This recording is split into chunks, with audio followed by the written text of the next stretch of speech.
Bonjour, je suis Béatrice et aujourd'hui je vais vous présenter la pâte à sucre. La pâte à sucre, c'est un élément important pour la décoration dans le cake design parce que ça sert non seulement comme couverture pour les gâteaux mais aussi pour faire les décorations telles que les fleurs ou d'autres choses encore. Je vous conseille de la faire à la maison tout simplement parce que les ingrédients sont très faciles à trouver, parce que le coût est mineur et parce que surtout et essentiellement parce que la saveur de la pâte à sucre sera complètement différente. Elle est bien meilleure quand on la prépare soi-même que quand on l'achète dans le commerce. Alors, comme ingrédient, il nous faut 500 g de sucre glace, 50 g de miel, 30 g d'eau, 6 g de gélatine en feuilles et 16 g de beurre. Alors, je vais d'abord commencer par prendre ma gélatine et je vais la couper en petits morceaux. Comme ça, voilà. Elle va être complètement coupée.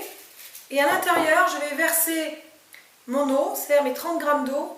Et je vais laisser reposer. Alors, l'eau doit être très froide. Excusez-moi, j'avais oublié de préciser ça. C'est que l'eau doit être très très froide. Donc, je vais laisser la gélatine dans l'eau pendant 10 minutes. Et au bout de 10 minutes, nous allons obtenir cela. Si vous avez réussi à faire ça, c'est bon, c'est gagné. Voilà, la gélatine est molle. Et on va pouvoir continuer notre recette donc avec cette gélatine que l'on va le mettre dans une casserole au bain-marie avec le miel et le beurre.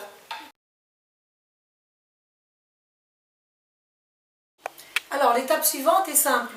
Donc nous mettons dans une casserole au bain-marie notre gélatine qui est coupée en morceaux. Puis nous rajoutons le miel à l'intérieur et le beurre. Et nous faisons fondre tout. Voilà. Là, nous avons presque fait fondre tout. Alors, il faut faire très attention que le mélange ne bout pas. Parce que si le mélange bout, c'est terminé, on ne peut plus faire la pâte à sucre. Là, voilà, le beurre, le miel et la gélatine ont fondu. La consistance est parfaite. On passera donc maintenant à la dernière étape.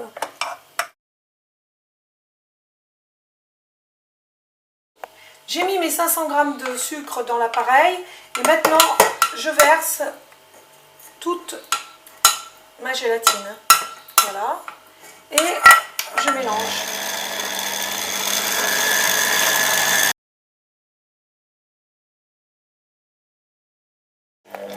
Voilà, notre pâte à sucre est prête et ceci est la consistance exacte, c'est-à-dire qu'elle doit être élastique et elle ne doit pas coller au doigt.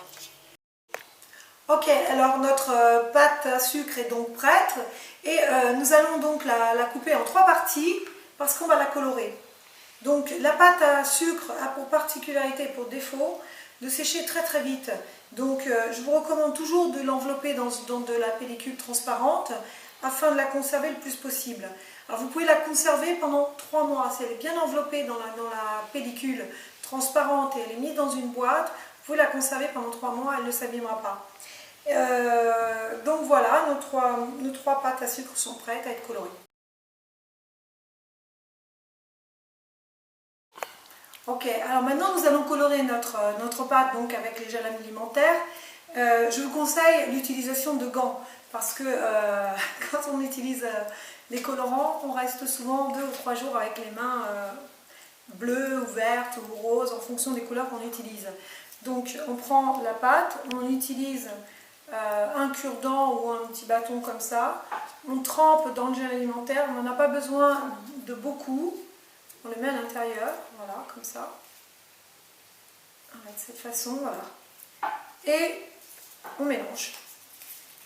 On mélange notre pâte. Alors, en étant au centre, l'avantage, c'est qu'on la mélange sans faire trop de bazar autour. Voilà. Donc là, on l'a bien mélangé. Alors, par contre, ce que je voulais vous montrer, c'est que si vous voulez faire une pâte un peu marbrée, il ne faut pas trop la mélanger. Vous voyez, en l'étalant, on arrive à avoir des nuances, voilà, qui ressemblent un petit peu au marbre.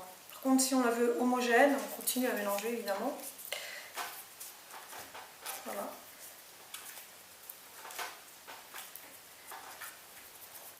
Alors voilà, notre pâte à sucre est donc prête, elle est colorée.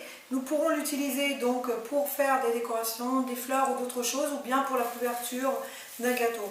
Nous allons la conserver évidemment dans du papier cellophane, bien fermé, et puis nous le mettrons dans une boîte, et ainsi la pâte durera 3 mois. Je vous remercie beaucoup pour ce cours de cake design, pour avoir suivi ce cours.